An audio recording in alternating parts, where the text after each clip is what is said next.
जी हाँ, मास्टरमाइंड गिरफ्तार हो गया है और उगलेगा जिहाद के राज। बड़ी खबर से शुरुआत कर लेते हैं। ऑनलाइन धर्मांतरण के आरोपी शाहनवाज बद्दो को ट्रांजिट रिमांड पर दे दिया गया है। गाजियाबाद पुलिस को शाहनवाज की ट्रांजिट रिमांड मिल गई है। ठाणे कोर्ट ने शाहनवाज को ट्रांजिट रिमांड पर भेज दिया।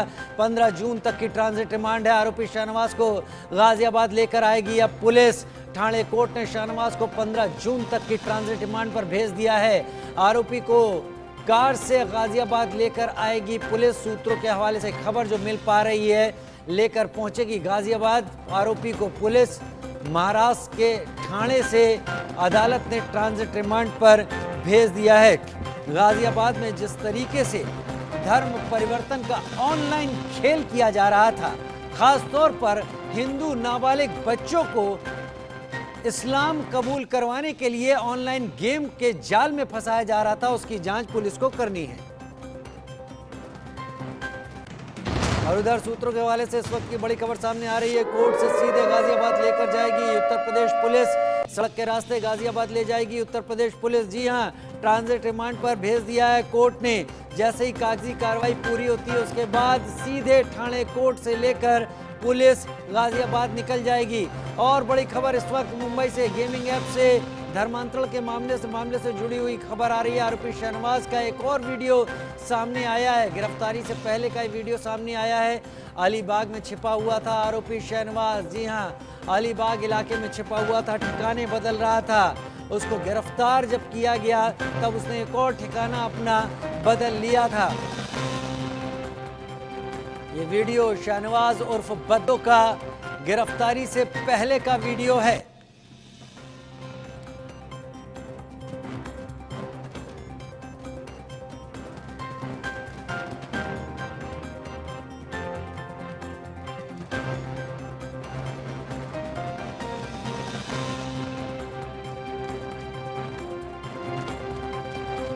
अभिषेक शर्मा और अनिल हमारे साथ लाइव इस वक्त जुड़ रहे हैं। अभिषेक मुंबई से और अनिल गाजियाबाद से इस वक्त जुड़ रहे हैं। अभिषेक, ठाणे कोर्ट से जानकारी सामने आ गई है कि 15 जून तक की ट्रांजिट रिमांड मिल गई है। और ज्यादा जानकारी कितने बजे तक निकलेगी उत्तर प्रदेश पुलिस और क्या क्या? देखिए राजीव, अभी भी उत्तर प्रदेश की पुलिस शाहनवाज को लेकर निकल चुकी है, अभी भी निकली है। और यहाँ से निकलकर बाई रोड जाने का प्लान उन्होंने बनाया हुआ है, क्योंकि कोर्ट उन्होंने बताया कि बाई रोड ले जाएंगे। और बाई रोड जाने का मतलब साफ हो जाता है कि यहाँ से, यानी मुमरा से गाजियाबाद की दूरी करीबन 1500 किलोमीटर के आसपास है। 1500 किलोमीटर की दूरी का मतलब समझिए आप कि जाने का अगर नॉन स्टॉप पे जाता है तो 25 घंटे से अधिक का वक्त लगता है। लेकिन जाहिर सी बात है, रुकना होगा रास्ते में, खाना पीना खाना होगा, नाश्ता करना होगा, आराम करना होगा, तो नॉन स्टॉप नहीं जा सकते। तो हम कह सकते हैं करीबन 30 घंटे का वक्त लगेगा गाजियाबाद पहुंचने में, अब से अगर निकली है तो आप समझिए कि 30 घंटे का मतलब साफ हो जाता है। कल शाम तक पहुंचने की उम्मीद है, यानी कल शाम 7-8 बजे के आसपास गाजियाबाद पहुंच सकती है। गाजियाबाद की पुलिस लेकर निकली हुई है और इन रास्तों में लगातार पुलिस की भारी भरकम व्यवस्था मौजूद की गई है। उत्तर प्रदेश की भारी पुलिस जो जवान है वह यहाँ पे खासतौर से आए हुए, कई गाड़ियां यहाँ पर हैं। एक बड़े लाव लश्कर के साथ यहाँ से निकाला गया है ताकि वह गाजियाबाद सुरक्षित पहुंच सके। कोर्ट में देखिए, कोर्ट ने पूछा भी था कि आप बाई रोड ले जा रहे हैं तो सुरक्षा व्यवस्था के इंतजाम पूरा पुख्ता रखने होंगे। तो कोर्ट ने साफ साफ उत्तर प्रदेश पुलिस से साफ कहा भी गया कि बिल्कुल हम इसका सुरक्षा व्यवस्था का पूरा ध्यान रखेंगे। तो इस वक्त की बहुत बड़ी खबर यही है कि शाहनवाज और बद्दो को मुमरा से जो पुलिस स्टेशन से गिरफ्तार किया गया था, थाने कोर्ट में प्रोड्यूस किया गया था। थाने कोर्ट से अभी भी लेकर निकल चुकी है गाजियाबाद पुलिस। और कल शाम तक, करीबन बताया मैं, 30 घंटे का वक्त लग सकता है, तो कल शाम तक पहुंचने की उम्मीद है। लेकिन इसके साथ में एक और जानकारी दे दूं आपको कि कोर्ट ने 3 दिनों का पुलिस ट्रांजिट रिमांड दिया हुआ है। 3 दिनों के अंदर कोर्ट में पूछा गया कितना दिन लग सकता है, उन्होंने कहा कि बाई रोड जाना 3 दिनों का वक्त लग सकता है। तो हो सकता है कि जो गाजियाबाद के पुलिस है बीच में रुकते हुए और आराम से जाए, क्योंकि कोई और तकलीफ ना आ सके। तो इसने 3 दिन यानी 15 जून तक का शाहनवाज को यूपी पुलिस के। ठीक है, अब बने रहिए आप हमारे साथ। अनिल भी हमारे साथ गाजियाबाद से इस वक्त जुड़े हुए हैं। अनिल, जानकारी सामने तो आ चुकी है, ट्रांजिट रिमांड 15 तारीख तक की दे दी गई है ठाणे की कोर्ट की तरफ से और सड़क के रास्ते उसे लाया जा रहा है। कब तक पहुंच जाएंगे उसका भी अंदाजा हम लगा ही रहे हैं, लेकिन पहुंचने के बाद क्या गाजियाबाद पुलिस ये बता रही है कि अब वो क्या क्या करेगी? क्या शाहनवाज बद्दो के साथ और कितने लोग जुड़े हुए थे, उनकी ट्रेल निकालने की कोशिश की जाएगी? और कहां कहां पर इसने अपना इस धर्मांतरण के जाल को फैलाया हुआ था? कितने लोग यहां पर मौजूद थे गाजियाबाद में या दूसरे जिलों में उत्तर प्रदेश के? देखिए, मैं आपको बता दूं, ये पूरा जो खेल 2.5 साल पहले से चल रहा था, ये काफी चौंका रहा है पूरा मामला। जब 2.5 साल से, जब पुलिस सूत्रों की माने तो ये 2.5 साल से पूरा खेल चल रहा था, पर पेरेंट्स की सूझबूझ के चलते ही 30 तारीख को पहली FIR कविनगर थाने इलाके में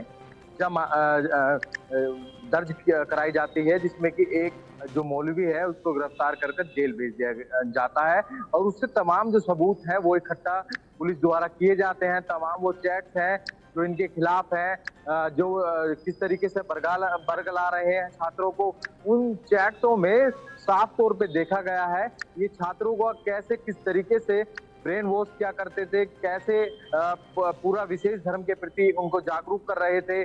जाकिर नाइक की वीडियो उसमें लगातार दिखाई जा रही थी।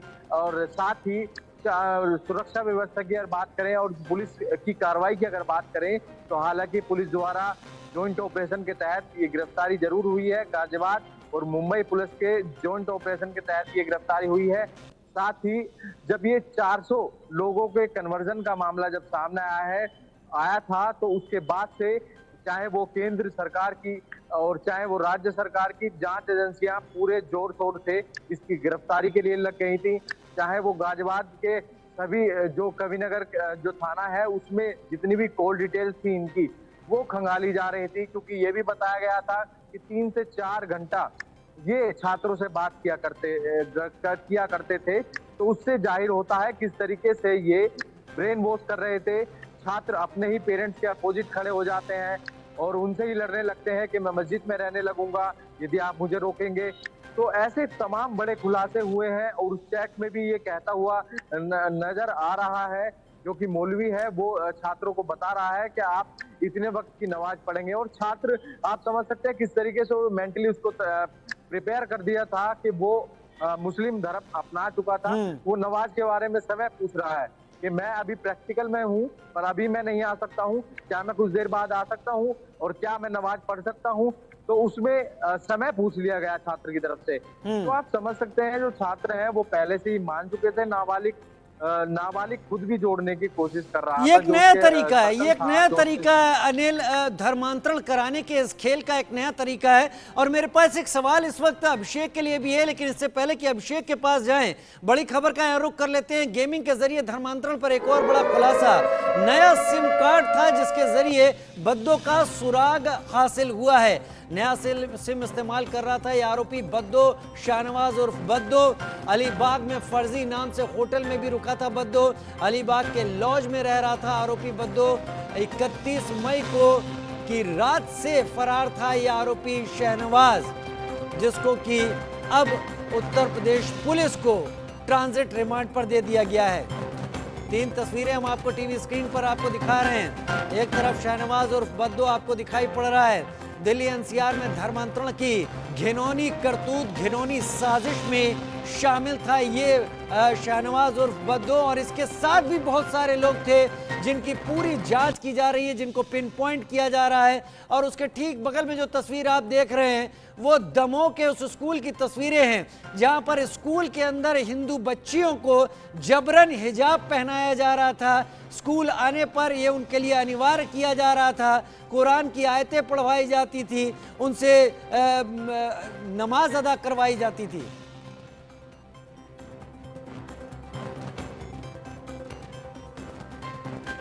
शाहनवाज उर्फ बद्दो किस तरीके से लोगों का धन परिवर्तन ऑनलाइन गेमिंग के जरिए करवाता था, मौका जिस तरीके से लगातार ढूंढा करता था कि कैसे लोग ऑनलाइन गेमिंग में जुड़े और उस तरीके से करें। वह अपने आप को जितने भी लोग थे वह हिंदू बताया करता था पहले कि वह हिंदू है, और उस हिसाब से लोगों को गेमिंग के जरिए जोड़ता था। और जब गेमिंग में लोग आते थे उसमें एक शर्त रखी जाती थी कि कोई गेम हार गया तो उसको कुरान की तमाम जो आयतें होती हैं, जो चीजें होती है वह पढ़ना पड़ेगा। और उसी हिसाब से जब कोई अगर हार जाता था तो कुरान की आयतें पढ़नी होती थी, और वो पढ़ने के बाद फिर उसके बाद जो कल कलमा होता है कुरान की, वह कलमा पढ़ाया करते थे। और उसके बाद जब वह आगे बढ़ते थे, धीरे धीरे जब स्टेप बाय स्टेप आगे बढ़ता था, तो जो प्रतिबंधित जो मुस्लिम स्कॉलर हैं, जिसका नाम जाकिर नाइक है, उसके अलावा पाकिस्तान का एक जो मुस्लिम स्कॉलर है, उसका वो वीडियो दिखाते थे, जो भड़काऊ वीडियो करता था, और वे दिखाने का प्रयास करते थे कितना अच्छा मुस्लिम धर्म है, कौन जो हिंदू धर्म कितने खराब है या फिर अन्य धर्म। और यही कारण है कि उसी हिसाब से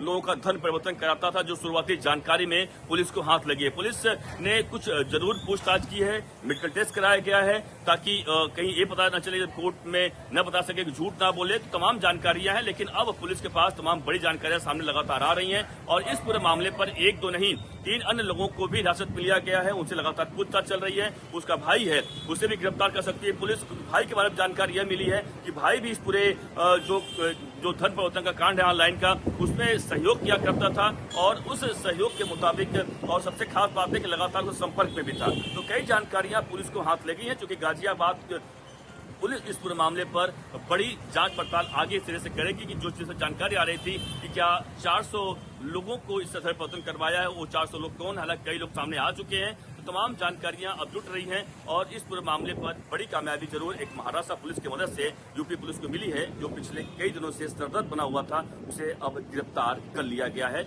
और अब वह सलाखों के पीछे है, और उस तमाम राज उगलेगा धर्म परिवर्तन को लेकर जो देश जानना चाहता है। Abhishek Sharma, Indian news, Mumbai. मेरे साथ मेरे दोनों सहयोगी, दोनों मेरे साथी इस वक्त लाइव जुड़े हुए हैं। अभिषेक शर्मा मुंबई से और अनिल गाजियाबाद से मेरे साथ लाइव जुड़े हुए हैं। अभिषेक, आपका रुख कर लेते हैं। तलाश शहनवाज की लगातार पिछले कई दिनों से की जा रही थी, वो लगातार अपनी जगह बदल रहा था, अपने ठिकाने बदल रहा था। इस दौरान उसे कई लोगों का सपोर्ट भी हासिल रहा होगा। शहनवाज की तो गिरफ्तारी हो गई, शहनवाज को ट्रांजिट रिमांड पर दे दिया गया, लेकिन जिन लोगों ने शहनवाज की इस फरारी में मदद की, क्या उनको भी कानून के दायरे में लाने की कोशिश की जा रही है महाराष्ट्र पुलिस या उत्तर प्रदेश पुलिस की तरफ से? बिल्कुल की जा रही है, बिल्कुल राजीव, बिल्कुल एक लाइन में जवाब दूं तो बिल्कुल की जा रही है। इसके लिए एक दो नहीं, करीबन 3 से 4 लोगों को पुलिस ने डिटेन किया हुआ है, जिनसे लगातार पुलिस पूछताछ कर रही है। मुंबई पुलिस और साथ ही यूपी पुलिस के भी कुछ लोग यहाँ पर मौजूद हैं, उनसे लगातार पूछताछ कर रहे हैं। देखिए आखिरकार ये कैसे पकड़ा गया। 2 चीजें हैं, इसका भाई यानी शहनवाज का भाई लगातार इसके साथ मौजूद था, लगातार वह उसके संपर्क में भी था, और इसके अलावा एक भाई और था उसके संपर्क में था। और जहाँ पे देखिए सीसीटीवी जो फुटेज मौजूद है, तो देख पा रहे हैं, जिसमें जब वो अलीबाग में जिस लॉज में रुका हुआ है वह जा रहा है, उसका सीसीटीवी फुटेज आप देख ही रहे हैं। इसके अलावा ये साफ समझ में आ रहा है उसमें उसका भाई भी मौजूद है। और सबसे इंपॉर्टेंट बात यह है कि इसके साथ से जोड़ते चलूं आपको कि जो लॉज में रुका था वह फर्जी नाम से रुका था, फर्जी नाम के साथ साथ फर्जी नंबर भी दिया गया था। और फर्जी नंबर बताया जहाँ से आया था, दिल्ली से आया है। उसने ये नहीं बताया कि मुंबई से आया हुआ है, बल्कि वो बताया था दिल्ली से आया हुआ है। तो तमाम झूठी जानकारियों के साथ, झूठे नाम के साथ वह अलीबाग के लॉज में रुका हुआ था। लेकिन उसके पहले मुंबई जो मुंब्रा की पुलिस थी वह पहुंची थी मुंबई के वर्ली इलाके में। वर्ली में वह एक जगह रुका हुआ था, जानकारी पुलिस को ऐसी मिली थी।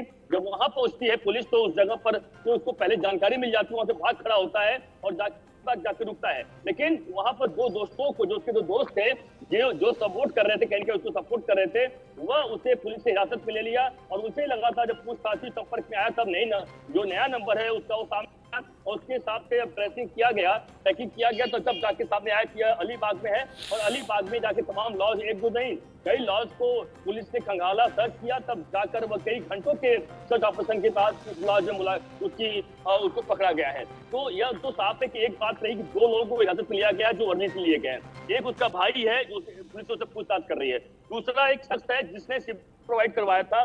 वह सिम कार्ड प्रोवाइड कैसे करवाया था, क्या कोई पेपर लिया था क्या, या उसके नाम से दिया था, इन तमाम बातों की जानकारी उसने पुलिस जुटा रही है। क्योंकि सिम कार्ड उसने एक दो नहीं, अब तक कई सारे सिम कार्ड उसने चेंज किए थे। इसका मतलब साफ है कि वो बड़ा सिंडिकेट चलाता था और लगातार नंबर बदल रहे थे। और अब तक उसने एक दो नहीं, करीबन 15 से 20 जगह बदले थे। पहले सोलापुर गया था, उसके बाद मुंबई आया, 6 जगहों पर गया। तो तमाम बातों की जानकारियां उन लोगों जुटा रही है। देखिए शहनवाज तो गिरफ्तार हो ही गया है, उसके तो पुलिस तमाम जानकारियां उगलवाएगी, लेकिन जितने अन्य लोग हैं जो सपोर्ट कर रहे थे उनके संपर्क में पुलिस आ चुकी है। संपर्क में या यूं कहें कि उन्हें हिरासत में ले लिया गया है। अगर उनकी गुनाह कबूल होता या उनका लगता है कि सच में इन्होंने जानबूझकर उसका साथ दिया है, तो उनकी गिरफ्तारी तय है। और कभी भी गिरफ्तारी पुलिस उन्हें दिखा सकती है पूछताछ में, अगर तमाम खुलासा होता है तो। जी राजीव। धर्मांतरण के खेल का हो सकता है ये एक छोटा मोहरा और इसके साथ कई सारे और भी लोग जुड़े हुए हैं। इस लिहाज को देखते हुए ट्रांजिट रिमांड पर जब उत्तर प्रदेश पुलिस ले जा रही है तो उसके साथ क्या कोई एडिशनल सिक्योरिटी भी है? कितने पुलिसकर्मी हैं जो इसको ले जा रहे हैं? बिल्कुल बिल्कुल, देखिए पुलिस की भारी भरकम पुलिस जो यूपी से खासतौर से मुमरा आई हुई है और एक दो नहीं कई गाड़ियां साथ में निकली, स्कॉट करते हुए जो गाड़ियां निकली हुई हैं, तो बिल्कुल सुरक्षा व्यवस्था का भरपूर ध्यान रखा गया है। क्योंकि कोर्ट ने पूछा भी कि आप कितने दिन लगेंगे ले जाने में बाई रोड, तो पुलिस ने कहा भी, यूपी पुलिस ने, कि 3 दिनों का वक्त लग सकता है।